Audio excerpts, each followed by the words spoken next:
Pa pozdrav svima youtuberi, dobrodošli u moj novi video. Danas ćemo učiti o jednu vrlo interesantnu stvar koja u stvari nije nikakav trik ili neki cardistry potez. Ovo je u stvari jedan, pa recimo edukativan video o tome kako da učinite da vam karte traju duže. Pa youtuberi, neću više da pričam ništa pošto nemam više ništa baš i da kažem, nego ćemo odmah da pređemo na glavnu temu videa. Prva stvar koju mogu da vam kažem je kupujte B karte. Možda ovo zvuči mnogo glupo, ali verujte mi, B karte su mnogo bolje po ovom pitanju od običnih Bicycle ili Tally Ho karata. Pa youtuberi, to je prva stvar koju sam teo da kažem i na tome nisam teo da se zadržavam zato što je vrlo jasno. Sada, druga stvar, kako da vam lepeza ne izgleda ovako. Znači, da biste očuvali karte, one moraju da budu recimo čiste. A kako to da budu čiste? Pa pre nego što budete koristili karte, perite ruke.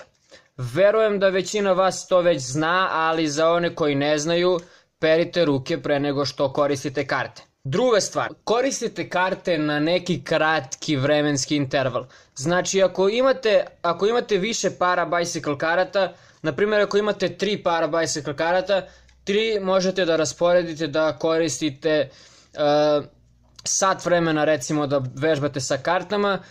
Prvih 20 minuta koristite jedan špil, drugih 20 minuta koristite drugi špil, a zatim zadnjih 20 minuta koristite treći špil. Treća stvar je u stvari slična drugoj, ali ipak dosta različita. Pa kada govorimo o trećoj stvari, tu želim pre svega da kažem da se ovo odnosi na samo karte koje su već korišćene neko vreme i počinju da se osjećaju ono staro. Ako karte počnu da vam se osjećaju staro i ne može se uraditi baš savršena lepeza sa njima, slušajte me ovako.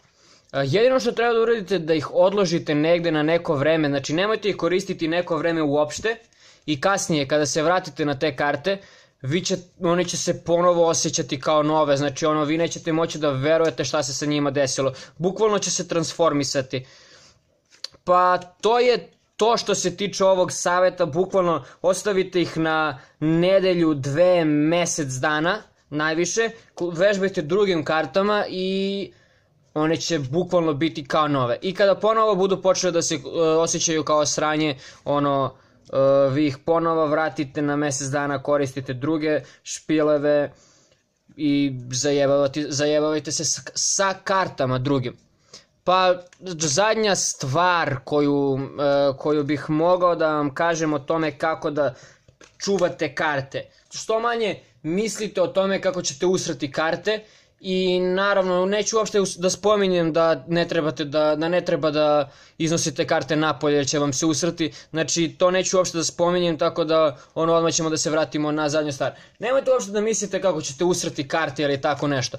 Znači, ako tako budete mislili, veća će verovatnoća biti da će vam se ruke znojiti i da ćete usrati karte. Znači, ako vas boli kurac, čim osjetite da su vam ruke znojeve, vi kažete karte nećemo se više družiti. Sada, ako su vam karte slepljene, ako su nove ali držite ih u kutici i posle nekog ako su u kutici neko vreme one se slepe. To je vrlo čest problem sa kartama. Ako imate B karte, verujem da vam se to neće dešavati, pošto ponovam, B karte su stvarno kvalitet im je odličan. Znači, šta uraditi u tom slučaju? Pa u stvari je vrlo prosto, bukvalno izbacite nekoliko karata iz špila.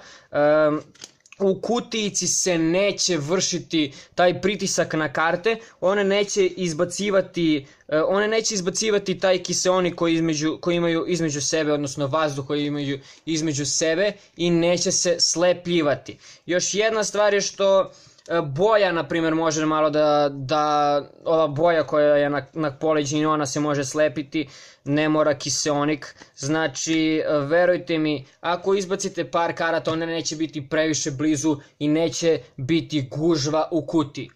Ako i to ne radi, onda jebi ga, morate da ih ostavite na neko vreme, da ih ostavite da ih ne dirate. Kada budete počeli da ih dirate, ponovo posle 2 nedelje, mesec dana, 3 nedelje, ne znam koliko god vi želite, znači od 2 nedelje do mesec dana je savršen period.